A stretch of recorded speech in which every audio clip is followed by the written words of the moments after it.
also a benefit of you can't hear the computer fans and the ambience as much. But then I also have to be more aggressive with the microphones, which is probably a good thing, maybe. Let's test.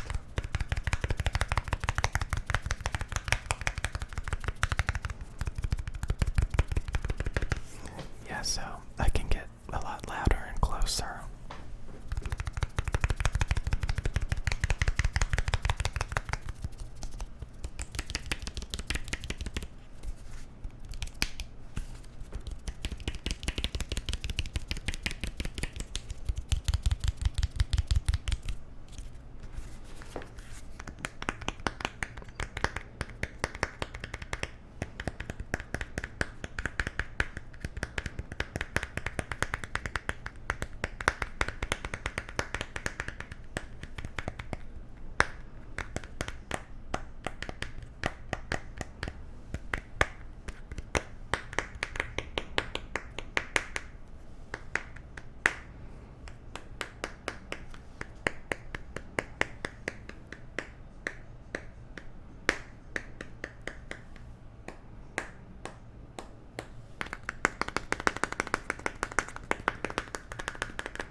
So yeah, the channel got 8,000 subscribers last night, which is not that much at all. It's not that much at all. I think a lot of people, they just have really, really, really, really low standards. I want to be able to make videos that are magical and colorful and wonderful, that are inspiring. But currently that's not how I see my videos. I think there's a lot of potential that I have to eventually find and unlock for this channel.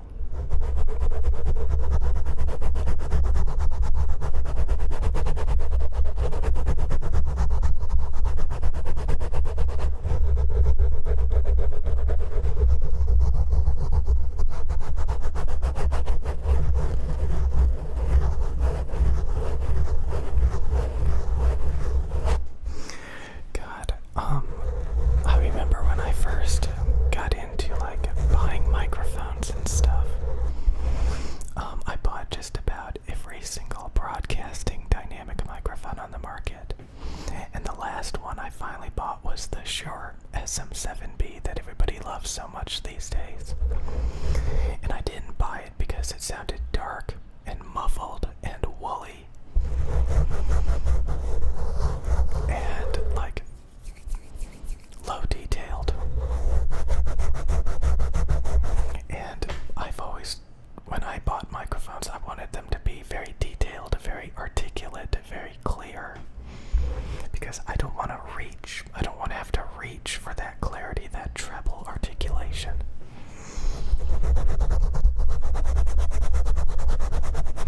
And honestly, I used the SM7B for probably 3 or 4 months, and then I was like, okay, I want to go back to condenser microphones. Because these things are just so much more detailed, bright, and clear and articulate. And if somebody said, hey, would you be okay if I muffled your microphones? I'd be like, no, get the hell out of here.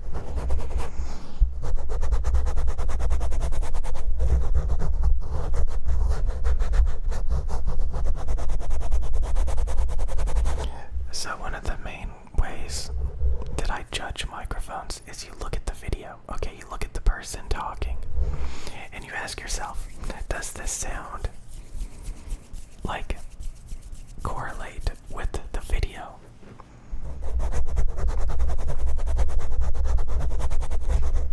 If you've seen somebody talking in front of you and they sound muffled and woolly, then the microphone is not doing its job, in my opinion.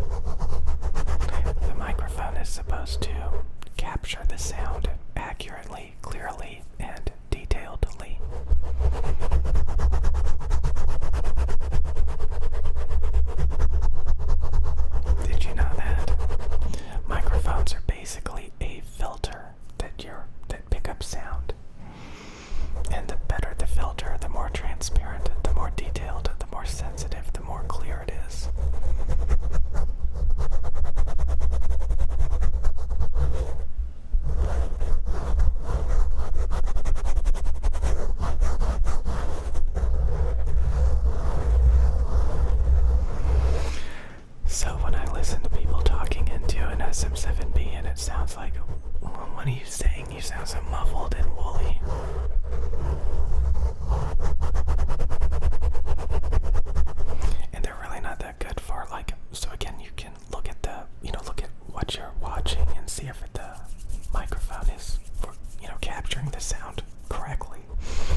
asked myself, does the microphone fit in with the rest of the audio? And if that was a big thing to me because I used to do video game commentary a lot. So I would buy these microphones that had these tonality problems. You know, maybe a stabbing, piercing frequency. Like the Audio-Technica AT4040. It has this huge 6 kHz peak.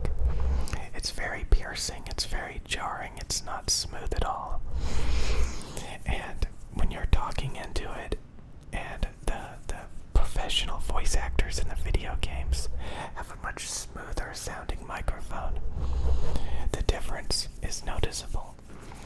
So one of my goals was always to try to sound like the professional voice actors. And in order to do that, you have to buy the same microphones they do. And guess what a lot of them use? They use these.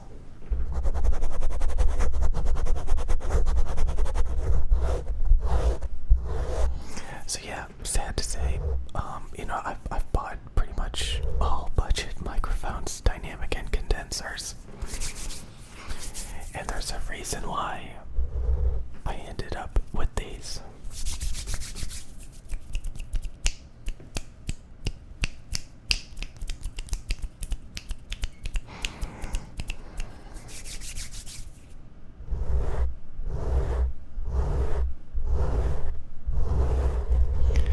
So sometimes you have to pay a lot, but it's so worth it to finally get that sound that you're looking for.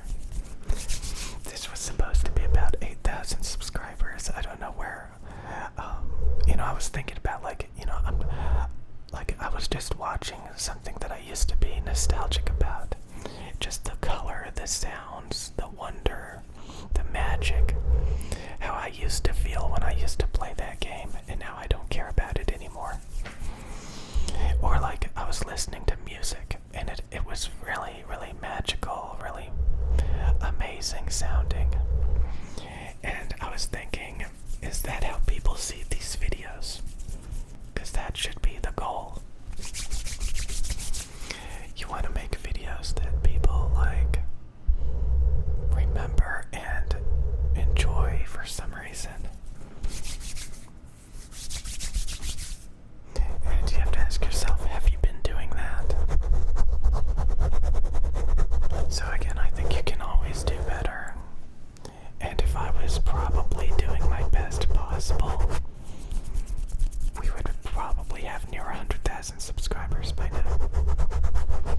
And I really do believe you have to find